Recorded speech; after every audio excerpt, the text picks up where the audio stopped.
Greetings. My name is Siddharth Chatterjee, the United Nations Resident Coordinator in China. Throughout my 25 years of experience in turbulent areas of the world, much of it served with the United Nations, the values of multilateralism and development have been ingrained into my understanding of the world. For me, the United Nations is personal. Coming from a family rendered refugees due to the partition of India in 1947, as a child, I benefited from its immunization programs. I actually survived polio. The UN's work with the government of India helped to eradicate smallpox and polio in my home country, where these diseases took a huge toll on lives and livelihoods. The vision and promise of the United Nations is that food, healthcare, water and sanitation, education, decent work, and social security are not commodities for sale to those who can't afford them, but basic human rights to which we are all entitled to, as said by the UN Secretary General on the 18th of July 2020 to mark Mandela Day. Speaking about the scourge of inequality, the Secretary General said, "While we are all floating on the same sea, it's clear that some are in super yachts while others are clinging to the drifting debris." Although forged in the crucible of wars and crippling ideological rivalries between East and West, the United Nations has since managed to convince the world of the need to compromise and to take each other's views into account and to listen to others while facing humanity's enduring challenges. That this has been achieved in just 75 years is remarkable. In the narrative of the period when humanity has made great social, cultural, and economic advances, the United Nations takes center stage. For more than 2 decades during my service in the UN system, I have been part of the story, and I'm convinced that the UN still matters, perhaps now more than ever. With the coronavirus pandemic raging, UN country teams all over the world are working tirelessly with their respective host governments to flatten the curve. In various countries today, internecine conflicts, hunger, and disease continue to take a tragic toll, especially amongst the world's children. The malignant neglect of our global environment threatens all of us. The UN retains unprecedented respect, acceptance, and mobilizing capacity to rally member states to act together to solve these problems. The nature of today's challenges compels us towards integration and collaboration. Humankind must find new ways to work together more effectively in pursuit of our collective interests and to think anew about how our institutions of international cooperations can be strengthened.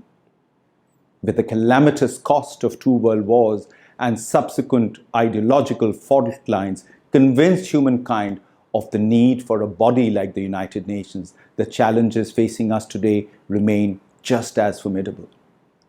As the COVID-19 pandemic has demonstrated, it does not take much to upend not only individual lives, but entire societies and economies. There are numerous reasons for people to feel insecure in today's world. Among these are strong indications of resurgent nationalism and warning signs of ethnic and religious isolationism that not only threaten states, communities, but individuals too. Combined with humanitarian and climate disasters, these challenges have been articulated and framed for action as the Sustainable Development Goals that the United Nations is spearheading everywhere in the world. Complex humanitarian issues require bold solutions and a determined will to confront them, and I'm proud to have been part of the United Nations response in complex humanitarian challenges. In Indonesia, for example, an innovation by the UN called a school in a box helped children return to their regular school routine as quickly as possible when the conflict in Aceh, when schools were being burned down. We helped maintain immunization, reproductive health services, education, as well as nutrition services, working in difficult, life-threatening situations in Darfur, Somalia, and Iraq. We demobilized child soldiers in the midst of a conflict in South Sudan. The COVID-19 pandemic is not only a worldwide health issue, but an economic and a humanitarian crisis that has struck all nations like a bolt of lightning, underlining the many inequalities of our societies. The pandemic has yet again revealed that no one government or stakeholder alone can truly address global challenges alone. But the international community is often criticized for either intervening too much or not providing enough support to countries in need. A balance must be struck. Many factors that sometimes stymie the United Nations work. These range from reliability of funding to the difficulties of achieving consensus between diverse member states on complex topics. Such factors have sometimes made us slow and limited our impact. The United Nations Secretary General Antonio Guterres gave a candid insight into this paradox when he said that the problem with the UN is that our multilateralism has no teeth. We totally depend on the consensus of member states. Each nation has a responsibility to take care of its own citizens. But we live in an international community where civil war in one country becomes another's refugee problems. And this is where the UN reforms come in. That is why the UN Secretary General instituted one of the boldest reforms ever undertaken in the UN system, of making a UN system that is fit for purpose, of making the UN system deliver as one, and of making a UN system which ensures that it leaves no one behind. It is a resurrection, or perhaps even a moment of renaissance, of what we are as a multilateral institution today. The worldwide consultation process around the 75th anniversary of the United Nations last year has made clear that people want global governance systems that delivers for them. Mr. Guterres is intent on ensuring that the UN is more nimble, better equipped, and prepared to deal with contemporary challenges. UN country teams are adapting to new realities in their programs, reflecting the shift, such as peacekeeping to peace building, through social and economic development support as well as humanitarian relief. The UN itself today is at an inflection point. We can either be dynamic or we can be dinosaurs. To achieve the SDGs, our shared blueprint for the recovery, flourishing, and survival of humanity, we must flip the orthodoxy with bold political will, public policy, and partnerships to revitalize multilateralism. As the former United Nations Population Fund representative, the UN resident coordinator in Kenya, and as part of our UN family, we sought this form of collaboration with companies such as Huawei from China, Merck from the United States, Philips from the Netherlands, GlaxoSmithKline from the United Kingdom. We also teamed up with Safaricom Foundation and Kenya Healthcare Federation to harness the power of big data and innovation to support the government of Kenya's efforts to reduce maternal deaths in the highest burden counties.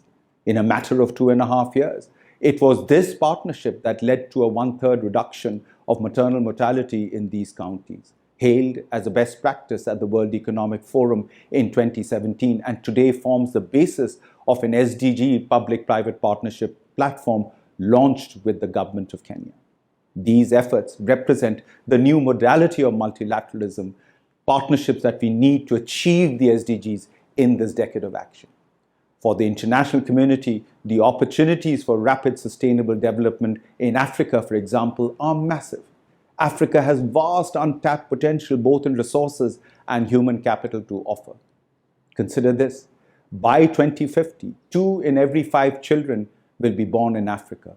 A potential of a $400 billion health industry looms in Africa, offers incredible employment opportunity and investment returns if high technology and big data can be harnessed.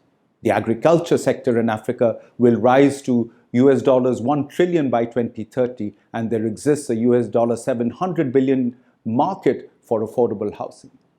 COVID-19 recovery for Africa requires even further injection of public and private capital to accelerate the continent's industrialization agenda and support the recovery of the manufacturing sector and supply chains. Building more resilient health systems in Africa and the world is also crucial, as COVID-19 will not be the last zoonotic disease to affect us. Tangible, concrete results for development can be realized and achieved with expertise and financing from public and private sectors. In the post-pandemic world, there will be a health deficit, an infrastructure deficit, a green deficit, and a digital deficit that has to be addressed. But the most significant barrier confronting these deficits is a deficit in trust and a deficit in multilateralism. In negotiating this new renaissance for trade and aid, resolving these deficits is a prerequisite for also achieving the SDGs in China and the rest of the world. COVID-19 has confirmed that the era of national problems is receding fast by revealing national and global fragilities to an invisible virus. The pandemic is a stark reminder of the need for cooperation across borders, sectors, and generations. Today, we can see that the most challenges are global and interconnected and can only be tackled through global action, coordinated through global institutions. We must rethink our development models. Here, the UN can stand in a unique position to convene, to connect, and catalyze for greater action from all sectors and stakeholders in our societies. At the signing of the United Nations Charter in San Francisco in 1945, the President of the United States of America, Harry Truman, said, "If we fail to use it, we shall betray all those who have died so that we might meet here in freedom and safety to create it. If we seek to use it selfishly for the advantage of any one nation or small group of nations, we shall be equally guilty of that betrayal." Those far-sighted leaders who founded the United Nations 75 years ago gave us the momentum to propel humanity to greater security and prosperity. Today, the UN continues to be a sound investment and can remain a real beacon of hope for we the people around the world. Thank you.